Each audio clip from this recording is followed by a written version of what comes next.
Assalamualaikum warahmatullahi wabarakatuh. Pemirsa, Anda kembali lagi bersama saya Ajeng Mawadah di Gorontalo Menyapa. Dan kali ini pemirsa kita akan membahas tentang melindungi anak dari tindakan asusila. Untuk itu telah hadir bersama saya ada seorang narasumber, Kepala Pusat Perempuan dan Perlindungan Anak LPPM UNG, Ibu Lia Amalia SKMMK. Assalamualaikum, salam sehat Ibu. Waalaikumsalam warahmatullahi wabarakatuh. Salam sehat Mbak Ajeng. Ibu Lia, saat ini kalau kita berbicara tentang tindak asusila terutama kepada anak kayaknya seperti masih hangat-hangatnya saat ini. Ya, Bahkan banyak di WhatsApp keluarga para pemirsa yang ada di rumah pasti banyak yang mengirim broadcast tentang informasi agar bisa menjaga anaknya supaya tidak terjadi hal-hal yang tidak diinginkan ini. Tapi sebelum kita lebih dalam membahas ini, saya mau tahu dulu saat ini di Provinsi Gorontalo dan juga di Kota Gorontalo, bagaimana presentasinya untuk tindakan asusila kepada anak ini, seberapa besar presentasinya Ibu Lia? Ya, baik, terima kasih Mbak Ajeng. Jadi kalau berbicara presentasi, saya tidak ada angka yang pasti untuk presentasinya ya. Tapi kalau berbicara tentang tindakan asusila pada korban anak, ini memang kelihatannya merangkak naik. Sebenarnya dari dulu sudah ada Mbak Ajeng, cuma karena ini seperti ibarat fenomena gunung es. Karena untuk kasus ini sampai terblow up, itu perlu ada namanya kekuatan dari si korban untuk bisa melaporkan. Karena untuk kasus-kasus seperti ini dia masih dalam masih dalam proses istilahnya delik aduan. Jadi hanya bisa diproses, hanya bisa diketahui oleh masyarakat, diketahui oleh aparat penegak hukum ketika itu dilaporkan. Nah, ketika korbannya anak yang kadang membuat ini tidak bisa terlaporkan karena namanya anak, masih takut, apalagi untuk hal-hal yang boleh dibilang tidak pernah dia duga sebelumnya, apalagi kalau pelakunya cukup dikenal, orang terdekat dengan dia. Nah, ini kadang membuat si anak tidak mau, bahkan takut, bahkan malu untuk menyampaikan. Sehingga ya kalau ada yang berhasil terblow up, berarti memang butuh kekuatan keberanian pada si korban untuk menyampaikan itu. Berarti memang ini adalah seperti fenomena gunung es, walaupun banyak di luar sana yang mengatakan, apalagi di akhir tahun dan awal tahun, banyak berita yang keluar mengatakan bahwa setelah dari data yang mereka teliti bahwa untuk tindak asusila pada anak ini memang sudah ada peningkatan setiap tahun, bahkan kemarin 2022 bisa dikatakan banyak dan meningkat. Tapi menurut Ibu Lia, ini memang sudah ada dari dulu, ini memang sudah banyak dari dulu, hanya terbongkarnya baru sekarang saja. Iya, betul. Karena kalau kita lihat beritanya ya, ketika mulai ada proses penyelidikan pada korban dan pelaku, kejadiannya ini kan bahkan boleh dibilang sudah terjadi bertahun-tahun. Bahkan ada yang sudah sampai 4-5 tahun sebelumnya itu sudah mendapatkan perilaku asusila, bahkan pada orang yang terdekat. Kita mungkin pernah dengar cerita tentang seorang ayah yang melakukan, paman ya. Jadi boleh dibilang orang-orang terdekat, cuman karena mereka takut tadi, mereka takut tidak melapor sehingga seolah-olah tidak ada, padahal ada, cuma tidak sampai terlaporkan oleh korban. Ibu Lia, ini yang paling disayangkan saat kita berusaha melindungi anak kita di luar, ternyata yang dilihat dan juga bukti yang selama ini terjadi, banyak kekerasan seksual ini justru terjadi dan dilakukan oleh orang-orang terdekat dari si anak-anak itu. Ya, jadi memang kalau kita lihat ya, paling banyak kasus itu juga kita tidak pernah sangka bahwa itu adalah orang terdekat. Makanya memang kalau bagi saya pribadi, edukasi secara masif itu perlu disampaikan kepada anak, bahkan mulai sejak dini. Budaya kita masih menganggap berbicara seksual itu masih tabu, hanya dibicarakan pada usia yang sudah cukup menurut orang-orang tua kita. Tetapi untuk hari ini, di tengah era globalisasi informasi yang begitu pesat, pendidikan seksual harus mulai dari dini. Mulai anak diperkenalkan siapa dia, kalau dia anak perempuan apa yang ada sama dirinya, kalau dia anak laki-laki apa yang ada sama dirinya, sejauh mana batasan-batasan orang bisa menyentuhnya, itu harus mereka tahu. Dan apa yang akan mereka lakukan ketika ada seseorang, walaupun dia cukup kenal, untuk meminta hal-hal yang selama ini menurut mereka biasa saja, tapi ketika itu menyangkut daerah-daerah sensitif, mereka harus tegas untuk mengatakan jangan, tegas mengatakan tidak, bahkan kalau perlu berteriak, walaupun dengan orang terdekat.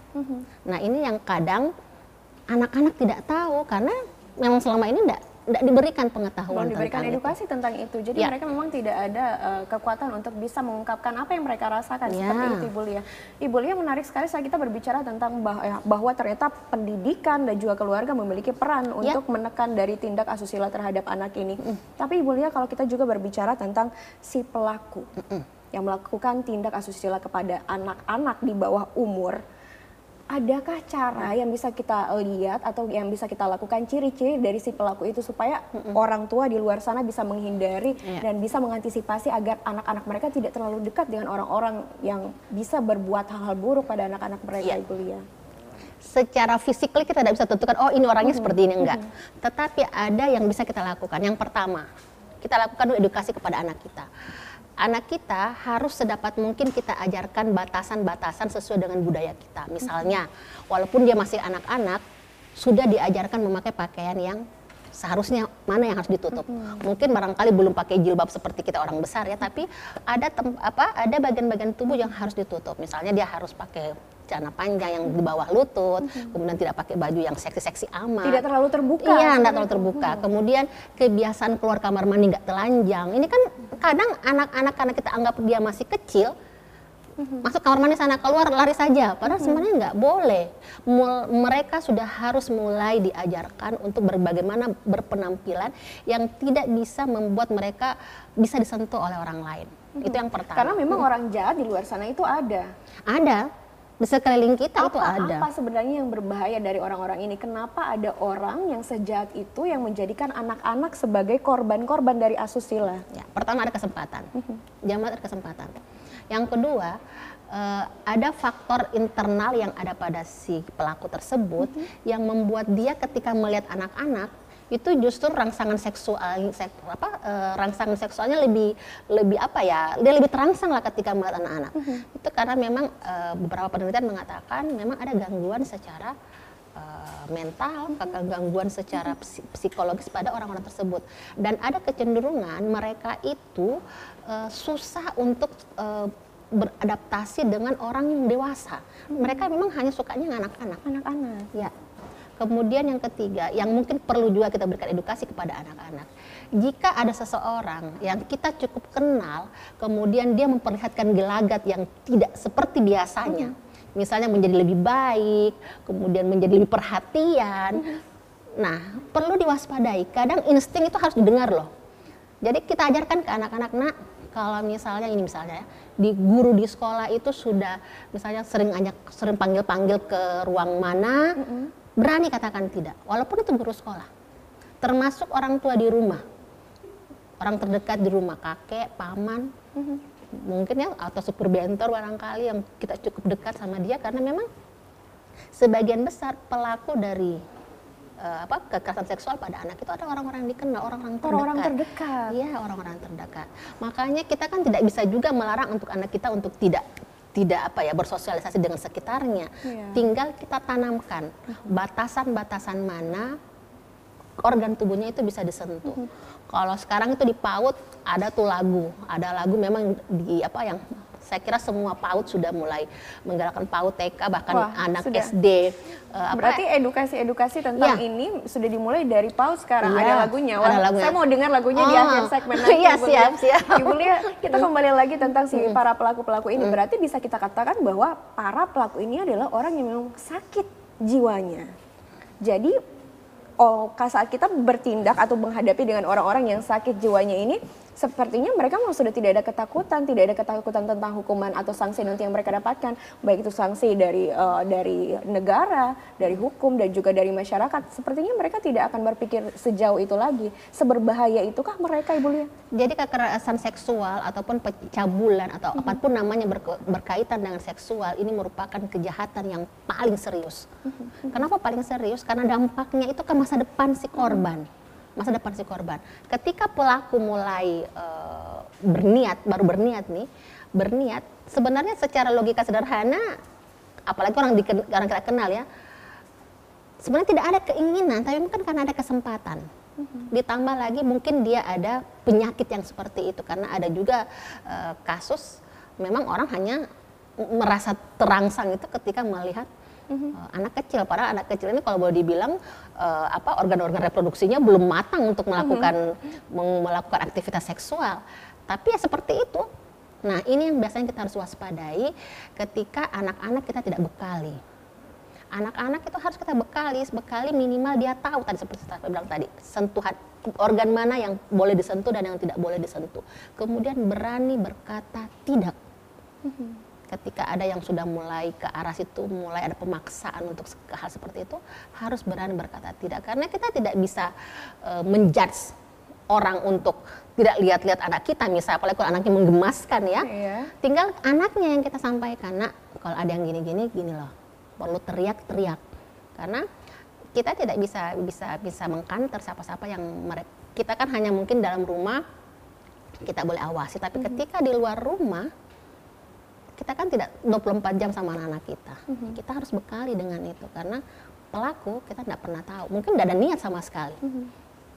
Tapi karena ada kesempatan. Karena ada kesempatan, lihat lagi sepi, kemudian anaknya juga barangkali walaupun masih kecil tapi barangkali pakainya agak terbuka, walaupun memang secara ini ya, anak kecil apanya sih yang membuat gaya, tapi untuk orang-orang yang seperti yang itu, punya kelainan seperti itu, yang punya kelainan seperti itu ya memang walaupun itu adalah kesempatan untuk mereka. Kesempatan. Ibu Lia, untuk orang-orang seperti itu, apakah ada kemungkinan mereka bisa sembuh dan berhenti dari, karena kita tahu seperti Ibu katakan tadi, itu adalah kelainan yang mungkin adalah penyakit dari jiwanya mereka.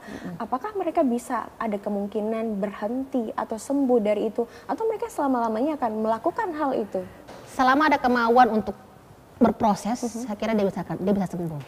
Cuman kadang, kalau itu dijadikan sebagai kebiasaan. Karena kadang juga itu muncul karena keseringan nonton video porno, ya, yang karena dia sering nonton, akhirnya berpikir kalau dipraktekkan gimana ya. Nah, coba mulai menghindari yang seperti itu.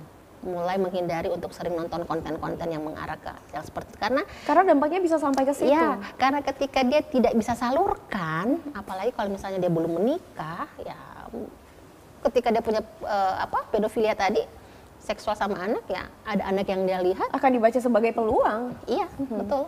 Jadi kalau mau bicara sembuh, saya kira dia akan sembuh ketika dia ditangani oleh seorang psikolog barangkali. Kemudian diikuti dengan kemauan yang keras, kemudian mengurangi terpapar dengan risiko-risiko yang mengarah ke situ seperti nonton itu tadi yang saya sampaikan, video porno, kemudian sering bercerita-cerita yang seperti itu, ya itu kan juga jadi lingkungan itu sangat mempengaruhi.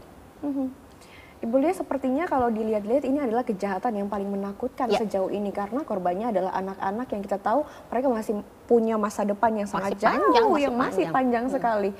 Ini jadi apa kira-kira yang harus dilakukan? Peran yang paling terbesar yang harus mengambil peran di dalam sini, apakah sekolah atau orang tua, atau justru kedua-duanya harus balance? Harus balance, orang tua dan sekolah. Karena anak tidak sepenuhnya ada dalam cengkraman orang tua, karena mungkin hanya malam atau sore sampai pagi besoknya. Setelah itu pagi sampai siang anak ke sekolah, siang mungkin ke tempat les dan sebagainya. Nah, ini perlu kolaborasi. Kolaborasi dalam arti kata, ketika anak di rumah, orang tua memainkan perannya secara maksimal. Nah, tentu saja ketika di sekolah, sekolah juga memainkan perannya secara maksimal. Peran seperti apa?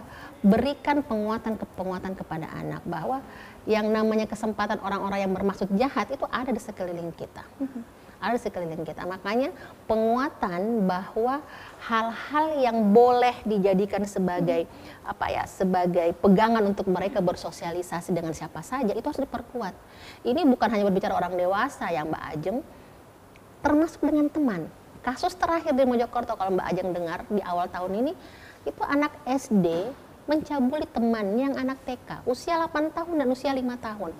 Secara logika, apa sih yang mereka tahu tentang aktivitas seksual di usia seperti itu? Tapi itulah yang terjadi. Apakah ada yang salah? Kita nggak tahu siapa yang salah, tapi yang jelas informasi yang didapatkan di era sekarang ini tuh gampang sekali sama anak-anak. Jadi memang dibutuhkan ada penguatan edukasi tentang seks harusnya di sekolah. Tapi tidak bisa kita pungkiri selama ini orang berpikir bahwa edukasi tentang seks, pendidikan seks adalah hal yang tabu, Masih tabu. dan masih ditantang untuk masuk dalam, apalagi masuk dalam kurikulum sekolah. Ini menarik untuk kita bahas. Sekarang ini pemirsa telah juga bergabung dengan kita ada pengamat hukum Ibu Hasnia SHI MHCLA. Assalamualaikum, selamat datang dan salam sehat Ibu. Waalaikumsalam warahmatullahi wabarakatuh, salam sehat. Sejak tadi kita sudah diberikan gambaran awal yang sangat menarik sekali dari Ibu Lia dan juga mengungkapkan tentang bagaimana sebenarnya kekerasan seksual yang ada di Provinsi Gorontalo ini. Namun saya mau tahu dulu dari sudut pandang seorang pengamat hukum kita, sejauh ini adakah di Provinsi Gorontalo ini pendampingan hukum yang memang Ibu Hasnia juga berikan kepada kejadian-kejadian seperti ini, banyakkah di Gorontalo? Ya baik, terima kasih. Kalau berbicara tentang kekerasan seksual, khususnya pencabulan ya, kalau berbicara konteks Gorontalo ini ya boleh dibilang banyak. Khususnya di daerah Kabupaten Bone Bolango yang menjadi dampingan saya itu memang ada beberapa korbannya yang memang masih dikualifikasikan umurnya sebagai anak. Jadi kalau berbicara tentang fenomena kekerasan seksual yang khususnya tindakan kekerasan seksual lebih spesifik pencabulan, itu lebih banyak dibandingkan dengan yang belum terkuak di publik. Jadi kalau kita gambarkan pencabulan ini atau kekerasan seksual pada anak ini, itu merupakan fenomena gunung es yang mana yang diketahui oleh publik itu yang nampak di permukaan saja, tetapi yang tidak diketahui publik itu lebih banyak sebenarnya fenomena itu. Karena kenapa? Pencabulan atau khususnya kekerasan seksual kepada anak ini memang sifatnya privat. Jadi diketahui ketika anak itu mau berbicara. Ketika anak tidak mau berbicara, bagaimana orang tuanya tahu? Akan terbenam terus. Iya, bagaimana fenomena ini atau keadaan yang terjadi pada anak ini diketahui ketika tidak berbicara. Jadi penting bagaimana pendidikan untuk keberanian berbicara sama anak itu diterapkan sejak dini. Itu yang pertama, kalau berbicara di konteks Gorontalo itu ada, khususnya di Bone Bolango itu ada beberapa kasus yang pernah saya tangani. Seperti itu sampai dibawa ke rumah sakit di Manado karena anaknya diindikasikan sudah mengalami gangguan, seperti itu.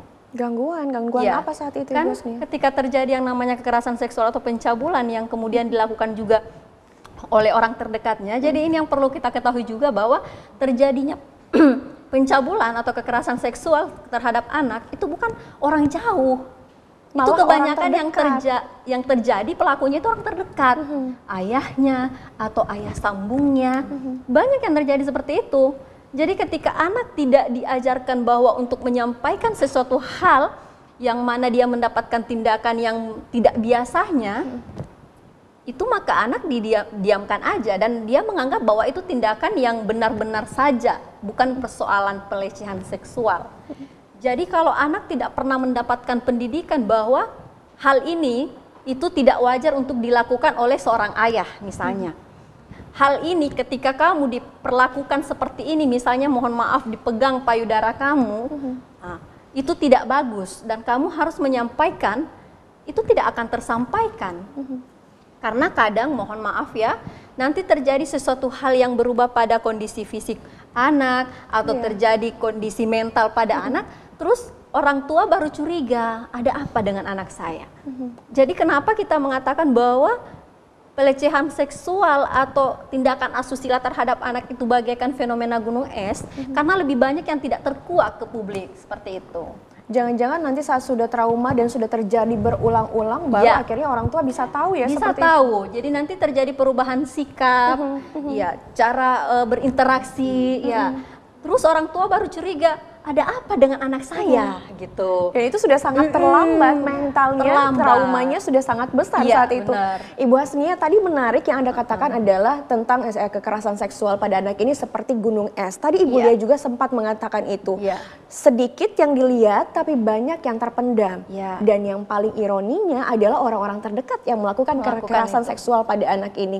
Ibu Lia sebelumnya dari apa yang Anda lihat saat melakukan pendampingan di luar sana, motif motif yang dilakukan oleh para pelaku sampai kejadian ini bisa terjadi? Bahkan yang paling parahnya orang-orang terdekat yang melakukan ini. Apa motif yang mereka lakukan saat itu? Apakah dengan membujuk atau dengan mengancam atau seperti apa, Ibu? Keduanya itu benar. Jadi awalnya dia akan melakukan bujuk rayu. Ini kan dilakukan misalnya kalau orang tua sendiri kan anak kadang mengatakan bahwa itu sesuatu hal yang wajar dilakukan oleh orang tua, misalnya dibelai kasih sayang dulu, diberikan misalnya permen, diberikan ini, tetapi kan anak yang sebelumnya memang tidak tahu kalau apa yang dilakukan orang tuanya itu benar atau salah kan membiarkan. Nah, terus ada ancaman juga ketika kamu laporkan kepada ibumu atau siapa, saya akan dilakukan seperti ini, kamu mau orang tua kamu masuk penjara. Bahkan ada pernah loh di Bone Bolango itu tidak terproses. Karena anak sendiri ini, korban ini sendiri yang mengatakan saya tidak mau bapak saya masuk penjara, seperti itu. Pelakunya bapaknya sendiri. Bapaknya sendiri. Jadi anak itu di sisi lain mau menyampaikan, tapi di sisi lain juga tidak mau ketika orang tuanya dihukum, dalam arti pelakunya dihukum. Di sisi lain istrinya juga tidak bisa berbuat apa-apa karena mungkin tulang punggung keluarga adalah seorang suaminya ini. Jadi ya suatu dilematis juga. Jadi memang perlu kesadaran sendiri dari orang tua bahwa dia yang harusnya melindungi anaknya. Makanya saya pernah menyampaikan bahwa tidak ada lagi ruang aman. Karena kenapa? Karena orang terdekat sendiri. Orang terdekat saja tidak. Di sekolah saja kita sering mendengar bahwa seorang pendidik, anak didiknya menjadi korban. Iya, jadi kalau saya pribadi ruang aman itu adalah pada diri kita sendiri. Jadi kalau pada anak ya bagaimana orang tua memberikan pemahaman sedini mungkin kepada anak bahwa ketika terjadi sesuatu hal, entah itu dilakukan oleh orang terdekat, terlebih orang yang tidak kita kenal, speak up, bicaralah. Karena dari situ kita bisa mengetahui bahwa apa yang terjadi pada diri anak kita, gitu. Jadi penting yang namanya mengajarkan anak untuk speak up, bicara. Dan berani mengatakan tidak, seperti itu. Menarik sekali saat mendengar Ibu menyampaikan, Ibu Hasnia menyampaikannya dengan sangat semangat karena pasti ini kita tahu adalah hal dan kekerasan yang sangat ironis apalagi dilakukan oleh orang-orang terdekat. Tadi Ibu lihat, tadi Bu Hasnia mengatakan bahwa anak harus diajarkan untuk berbicara saat dia tidak suka dan saat dia merasa bahwa ini sudah terlalu berlebihan. Tapi di satu sisi juga kita tahu bagaimana cara mereka berbicara saat orang-orang ternyamannya mereka, orang tua, bahkan keluarga justru adalah pelakunya. Kemana mereka harus bicara, Ibu Lia? Ya, kalau misalnya dilakukan oleh orang terdekat, maka mungkin yang paling dekat untuk dia sampaikan apa yang sudah dialami itu adalah orang tuanya. Nah, mungkin barangkali orang tua yang paling dekat itu kan adalah ibu. Nah, ibu juga ini ya perlu yang namanya perlu namanya banyak mencari tahu tentang informasi-informasi yang seperti ini. Kemudian memberikan edukasi kepada anaknya. Ibu kan sebagai madrasatul ula, ibu adalah guru pertama dalam sebuah keluarga. Nah, peran ibu di sini yang memang harus dikuatkan karena kalau misalnya pelakunya adalah orang yang sangat dikenal, kemudian anak tidak berani untuk speak up tadi, nah orang tua yang dalam hal ini ibu ya mungkin, ibu yang harus melihat kondisi ini. Kondisi ini harus ibu lihat. Kemudian terkait dengan, karena umurnya masih lagi ya, pendidikan edukasi tentang seksual perlu kita ajarkan sedini mungkin, tentu saja disesuaikan dengan umurnya. Kita tidak mungkin menceritakan hal-hal yang mungkin berat-berat bagi mereka, hal-hal yang paling sederhana yang bisa saja. dicerna oleh anak-anak. Yang bisa dicerna, misalnya, nak, kalau ada orang yang mencoba pegang ininya, kalau kamu tidak nyaman, sampaikan kamu tidak nyaman untuk itu. Kalau itu dilakukan di sekolah, ceritakan sama guru yang paling kau anggap paling dekat sama kamu. Jangan pernah takut untuk bicara. Sampai di rumah ceritakan ke mama juga. Nah, orang tua khususnya ibu yang harus betul-betul memegang peranan di sini. Apalagi ibu zaman sekarang ya, ibu zaman sekarang ini kan boleh dibilang kalau anak sekolah ya urusan sekolah, sampai di rumah tinggal tanya sudah PR-nya, pernah hanya PR. Pernah enggak kita sebagai orang tua menanyakan, nak kabar kamu gimana hari ini? Bagaimana di sekolah tadi? Main apa? Jangan fokus dulu pada mata pelajaran apa yang sudah selesai hari ini, tapi tanyakan bagaimana interaksinya. Itu kalau pelakunya adalah orang-orang yang cukup dewasa. Hati-hati, teman juga itu bisa menjadi pelaku. Teman sekolah. Teman sekolah. Bayangkan kalau mungkin karena masih anak-anak ya peluk-pelukan, itu kan dianggap biasa. Padahal mereka harus dikasih tahu batasan-batasan.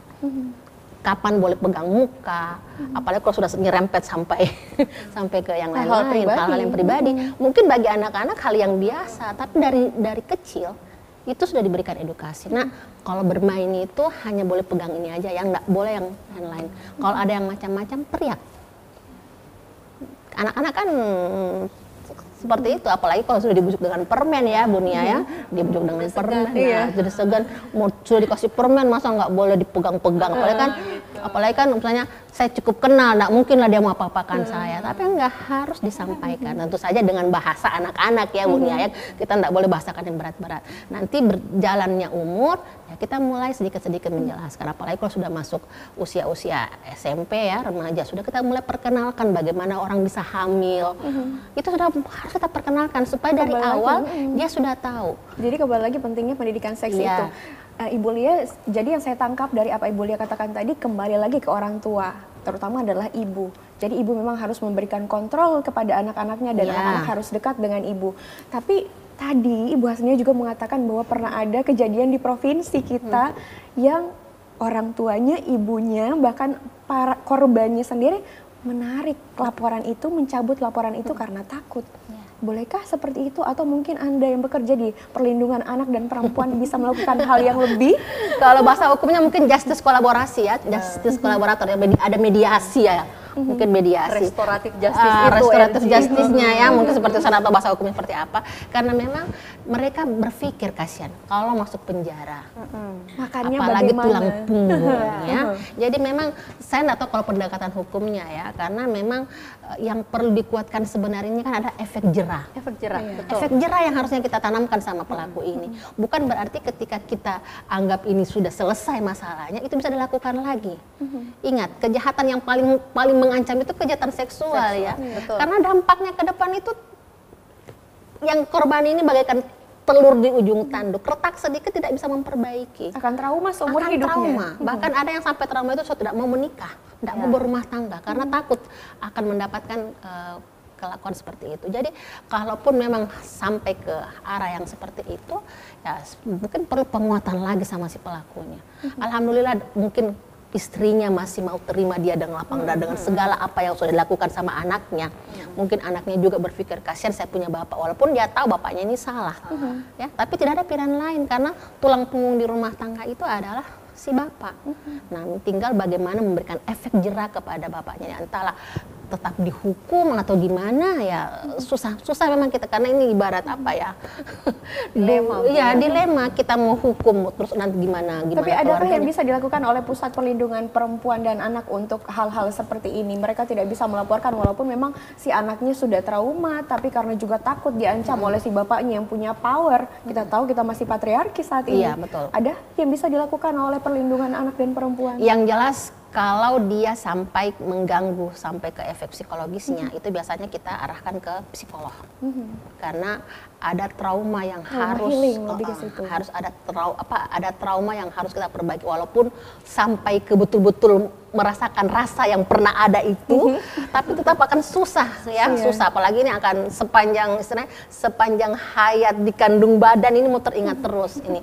Jadi kita perlu memberikan penguatan, pendampingan sama si korban.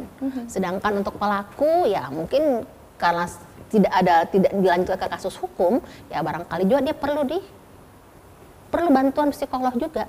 Sama dengan permen tentang kekerasan seksual di kampus ya, seperti itu, pelaku maupun si korban itu ada namanya bimbingan konseling dari seorang psikolog dengan harapan tidak ada perulangan. Karena kapan ada perulangan, nah itu biasanya harus, ya mau tidak mau apapun alasannya harus dikurung. Karena ini sudah mengganggu kan. Bahkan kalau perlu kita berikan pendekatan sama ibunya, ya barangkali kalaupun memang jalan terbaik harus berpisah, ya kenapa tidak?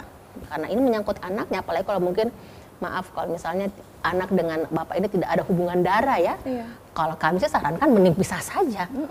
Insya Allah ada mungkin kehidupan yang lain yang lebih baik dibandingkan harus serumah dengan oknum yang seperti ini. Jadi itu mungkin pendampingan kita ke situ lebih kepada bagaimana mengembalikan semangat dari si korban tadi. Ibu Lia, mungkin selama ini Ibu Lia sudah pernah dan sering bertemu dengan orang-orang seperti ini dan terutama para korban. Kita sebagai orang awam yang mungkin ya, kita tidak meminta-minta hal ini terjadi kepada kita, tapi pemirsa yang di luar sana ingin tahu bagaimana sebenarnya rasanya dari seorang korban yang pernah dilecehkan dan masih dipaksa untuk berada di satu rumah yang sama dengan seseorang yang melecehkan dia. Ya. Kalau yang pernah kami coba ini, kadang berpikir untuk tidak serumah dulu. Jadi dia dititipkan sama mungkin neneknya atau dititipkan sama keluarga yang lain. Dengan jaminan bahwa anak ini akan tetap didampingi. Karena mengembalikan kepercayaan dirinya ya. Apalagi efek sosial dari korban ini kan dia akan dikucilkan sama temannya. Bahkan kalau dia masih usia sekolah, biasanya mereka akan putus sekolah atau pindah sekolah. Kan pasti tanya, kenapa kamu pindah sekolah? Biasanya itu ditelusuri, dibully dan sebagainya. Nah ini yang dulu perlu kita kuatkan. Jadi kita sarankan untuk jangan dulu serumah. Jangan dulu serumah dengan pelaku. Karena efeknya ketika dilihat pasti akan terbuka lagi itu memori itu. Itu akan terus terbayang-bayang terus, tidak akan pernah hilang dari kepala mereka seperti itu. Cuman minimal kita sudah minimalisir supaya tidak selalu mengingat ya, walaupun susah. Pasti susah untuk dilupakan. Benar sekali. Susah untuk dilupakan. Dampaknya sangat luar biasa, merusak. Tidak hanya merusak jiwanya, bahkan merusak masa depan dari si anak-anak ini. Ibu Hasmia, dari kejadian yang kita belajar kemarin, ada yang bisa membatalkan laporan, mencabut laporan. Tapi yang intinya yang kita tahu bahwa kita semua ingin memberikan sanksi kepada si pelaku ini agar tidak terjadi lagi. Bolehkah hal seperti itu yang sudah dicabut laporannya dan si pelaku mendapatkan sanksi, atau saat dicabut laporannya si pelaku aman-aman saja?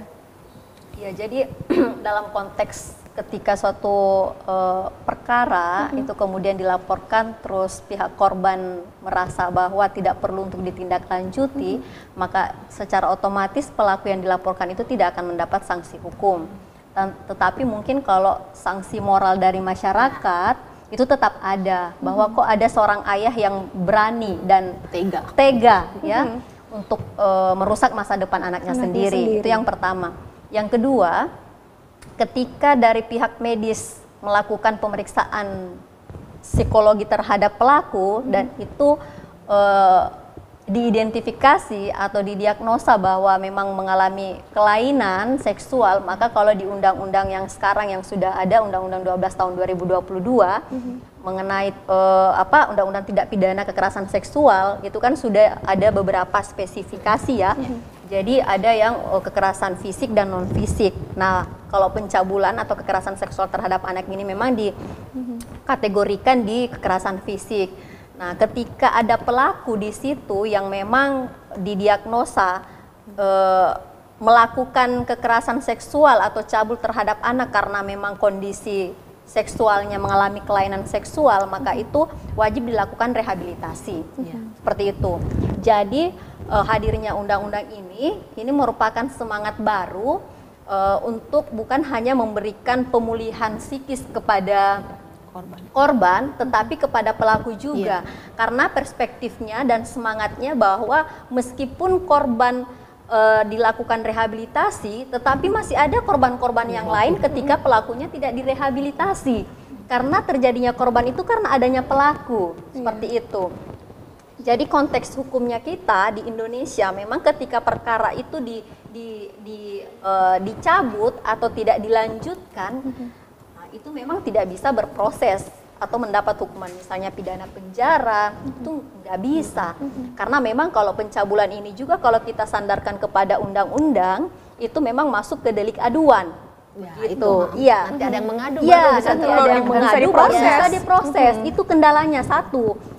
Dibandingkan dengan ada persoalan yang lain lagi selain daripada faktor ekonomi, ya kan, karena konsekuensinya ketika kepala rumah tangga sudah masuk penjara dan di sisi lain istri atau ibunya ini tidak memiliki penghasilan sendiri, maka itu satu dilema sendiri. Nah, Makanya memang di sisi lain negara sudah ikut turut andil untuk mengendalikan yang namanya kekerasan seksual, tetapi di tengah masyarakat implementasi daripada instrumen hukum yang diberikan oleh negara ini memang masih ada beberapa kendala. Jadi memang cukup penting kesadaran dari keluarga itu sendiri. Iya, karena lagi ke keluarga. Saya sepakat dengan Ibu Lia di mana pendekatan keluarga itu memang penting karena basic kekerasan seksual itu lebih banyak di lingkungan rumah dan sekolah. Lingkungan terdekat sayangnya. Sangat terdekat. Iya. Saya ingin juga bertanya kepada Ibu Hasnia, sejauh ini apakah hukum kita yang kita berikan pada pelaku sudah cukupkah itu untuk mereka, perbuatan jahat mereka kepada anak-anak sudah cukupkah dihukum seperti itu, atau mungkin kita perlu perbaikan dan juga penambahan hukuman kepada mereka supaya bisa meningkatkan efek jera dan tidak terjadi lagi hal-hal seperti ini. Tapi jangan dijawab dulu, kita akan jeda. Kembali setelah jeda, pemirsa yang kemana-mana tetaplah bersama kami di Gorontalo Menyapa.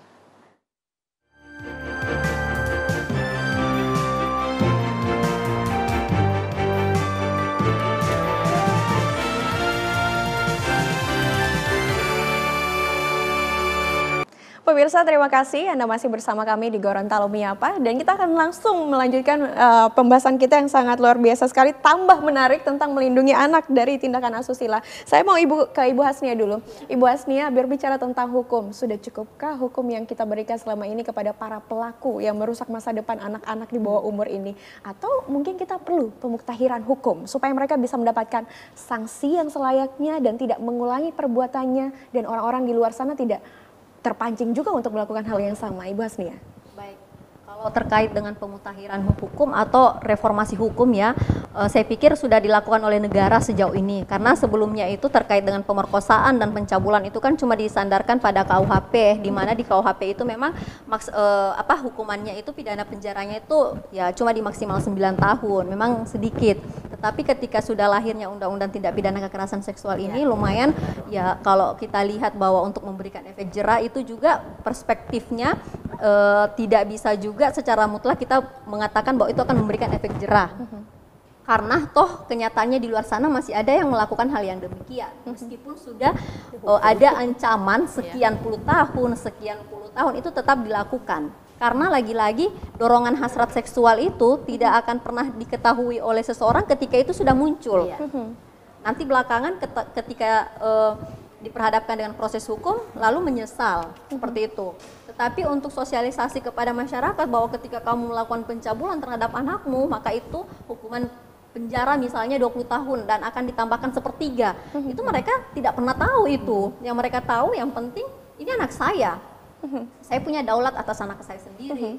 Nah, padahal dia diamanahkan seorang anak itu untuk diberikan bimbingan, terus pendidikan, dilindungi, karena memang anak ini kan penerus bangsa. Itu konsepnya kalau kita berbicara konsep negara. Tetapi ketika konsep di dalam agama, ya itu kan amanah dari Allah Subhanahu wa Ta'ala yang harus memang dijaga. Ini kan amanah, tapi toh ternyata banyak yang menyalahgunakan amanah yang dititipkan oleh Allah, bahkan menghancurkan masa depannya, seperti itu. Jadi kalau berbicara tentang hukum memberikan efek jera, kalau dari perspektif kami sebagai pengamat hukum itu akan bisa memberikan efek jera, tetapi bagi pelakunya itu belum tentu, karena toh di luar sana masih ada yang terjadi pengulangan, gitu. Dan saya pikir juga dari teman-teman penggiat hukum, khususnya yang berkonsentrasi mungkin terhadap kekerasan seksual ini, mungkin seperti Ibu Lia, ini sudah pasti sering mendengungkan sosialisasi seperti ini, penyuluhan-penyuluhan terhadap masyarakat agar masyarakat sadar hukum untuk tidak berbuat kekerasan seksual terhadap anaknya. Tapi tetap masih terjadi hal yang sama, terutama pada saat masa corona waktu COVID itu kan dilakukan dilarang berinteraksi di luar kan, jadi lebih banyak interaksi itu di dalam rumah, itu banyak, karena mungkin intensitas pertemuannya lebih banyak di rumah kan, jadi itu lebih banyak. Padahal di sisi lain aturan memang sudah ada, seperti itu. Jadi kalau dikatakan dari segi perspektif hukum, saya pikir tidak serta-merta di situ solusinya, tidak. Tetapi memang ada harus kesadaran internal dari orang tua, dari laki-laki sebagai pelaku kekerasan seksual untuk merubah mindsetnya bahwa itu hal yang demikian adalah tidak benar. Karena hukuman apapun ketika ada di hadapan saya, misalnya dikebiri, kecuali kalau dikebiri, karena kalau dikebiri memang hasrat seksualnya sudah tidak ada. Tapi sayang sekali kebiri tidak bisa lagi Ya, karena itu itu. menyalahi hak Ya, asasi hak manusia asasi. katanya. Nah, Jadi itu sebuah dilema juga, Baik. kecuali kalau memang kita dimintai pendapat bahwa apa kira-kira yang betul-betul memberikan efek jerah, ya dikebiri itu. Karena dikebiri memang tapi tidak bisa Ya, sayangnya. Saya mau itu. ke Ibu Lia dulu. Ibu Ya. Lia sepertinya yang bisa menghentikan si para pelaku hanya bisa dengan dikebiri, tapi sayangnya di Indonesia kita tidak Ya. melakukan hal itu karena itu melanggar hak asasi manusia. Tapi jika ini pun seperti dikatakan Ibu Hasnia tadi, walaupun mereka kita sudah memberikan sanksi yang seberat-beratnya, sanksi ternyata sampai sejauh ini tidak mampu menghentikan mereka jika itu memang sudah merupakan kelainan. Iya. Hal yang bisa kita lakukan akhirnya adalah melindungi anak-anak kita. Iya, betul. Apakah dengan memberikan pendidikan seks sejak dini bisa melindungi mereka dari kekerasan seksual ini? Bagaimana cara sekolah dan juga orang tua untuk memberikan dan menyampaikan tentang pendidikan seks ini menurut Ibu Lia? Kalau saya sih sama dengan Ibu Hasnia ya, karena kalau berbicara tentang anak itu amanah Allah yang akan dimintai pertanggungjawabannya. Artinya apa? Kita berikanlah kemampuan terbaik yang kita punya untuk mereka. Kita cari uang kan untuk mereka juga. Dan begitu sakitnya hati ketika ternyata kita punya anak hancur hanya gara-gara persoalan yang sebenarnya kita bisa minimalisir. Salah satu aspek yang kita minimalisir adalah memberikan edukasi secara masif tentang kekerasan seksual di mana-mana. Bukan hanya pada lingkungan sekolah, tapi di mana-mana. Karena kita selalu berharap anak-anak kita itu berada pada ruang yang aman dan nyaman. Di rumah dia harus aman dan nyaman, di sekolah pun seperti itu, di ranah publik pun juga harus seperti itu. Di rumah tentu saja edukasi. Seperti yang saya sampaikan di awal, berikan edukasi kepada anak, kasih tahu mereka ketika kamu anak perempuan, ini kamu punya organ-organ tubuh. Ini organ tubuh ataupun ini bagian tubuh yang boleh dipegang, yang boleh disentuh, dan kamu harus tahu yang mana sentuhan aman dan mana sentuhan yang nakal. Bagaimana cara membedakan sentuhan aman dan sentuhan nakal? Kalau kita memberitahukan dan mengedukasi kepada anak-anak, bahasa seperti apa, penyampaian seperti apa yang harus kita sampaikan kepada mereka agar mereka bisa paham bahwa ini aman, ini sudah nakal. Bagaimana Ibu? Iya, jadi kalau saya pribadi ya sama anak-anak saya, jadi saya sampaikan sentuhan aman itu ketika kamu tidak merasa ada yang apa ya? Kadang kan insting itu ada loh. Ini kayaknya nggak enak ya, gitu ya. Kemudian batasan-batasan, kalau masih sebatas wajah, tangan, kaki boleh. Tetapi semua mulai dari mulut sampai ke bawah itu nggak boleh disentuh, sama siapapun. Kalau saya di rumah termasuk ayahnya saya larang, saya larang untuk pegang. Berarti memang dari kecil, dari umur berapa kita sudah harus menanamkan edukasi itu bahwa untuk kalian anak-anakku tidak boleh disentuh dari bawah mulut sampai ke bawah lutut. Di bawah lutut. Sedini mungkin lebih bagus. Cuma kan kalau anak-anak itu kan kalau dia mulai mengerti dan mulai banyak tahu itu di usia 3 tahun. Di usia 3 tahun perkenalkan. Nah, kalau anak perempuan itu nanti akan gini. Nanti kalau bermain sama teman-temannya, bilang sama temannya nggak boleh pegang-pegang ini ya. Kalaupun boleh pegang hanya tangan, hanya ini. Kemudian kalau kamu rasa kamu tidak nyaman ketika dipegang, di situ kamu berteriak. Berteriak. Katakan saya tidak mau atau tidak, harus berani itu. Karena selama ini banyak orang tua yang melarang anak-anaknya saat berteriak, apalagi jika dipegang oleh si tante dari jauh atau mungkin paman yang datang dari jauh, masih keluarga. Mereka berpikir anak-anaknya tidak sopan. Ternyata kita harus mengubah mindset itu. Anak-anak diberikan hak untuk berteriak saat mereka merasa bahwa sentuhan itu tidak nyaman untuk dia. Iya, tidak nyaman untuk mereka.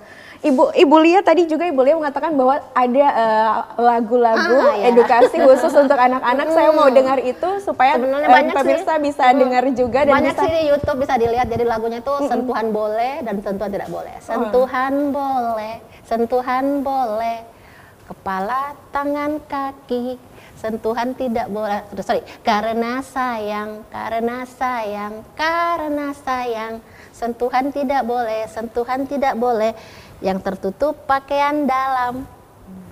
Ya. Kalau ada yang menyentuh boleh teriak. Kalaupun ada yang sentuh, itu lagunya ya terusannya, kalaupun ada yang sentuh, yang boleh sentuh itu hanya ibu dan dokter. Baik, sentuhan tidak boleh adalah yang tertutup Pakaian pakaian dalam. dalam. Dan anak-anak bisa berteriak, tidak apa-apa untuk berteriak saat mereka merasa Tidak sentuhan nyaman. itu tidak nyaman. Ibu Lia dan Ibu Hasnia, pembicaraan kita saat ini, hari ini luar biasa sekali, menarik sekali. Sangat Dan menarik. semoga apa yang kita bicarakan ini bisa bermanfaat bagi pemirsa yang sedang menonton Insya Gorontalo Allah. Menyapa kali ini. Saya selalu gemas kalau bicara tentang anak-anak. Benar sekali, benar sekali. Dan kita berharap bahwa para pelaku dan predator anak ini sudah tidak akan ada lagi. Semoga tidak akan ada lagi di Provinsi Gorontalo. Dengan cara yang seperti Ibu Hasnia dan Ibu Lia katakan tadi, kita mulai perlindungannya dari keluarga dan juga dari pendidikan kita. Iya. Pendidikan seks bukan hal yang tabu. Bukan. Itu dibutuhkan oleh anak-anak supaya mereka terhindar dari Predator kekerasan seksual dan para predator-predator ini. Terima kasih telah datang di Gorontalo Menyapa, dan pemirsa, demikian pembicaraan kita di Gorontalo Menyapa. Saya Ajeng Muada pamit undur diri. Assalamualaikum warahmatullahi wabarakatuh dan sampai jumpa.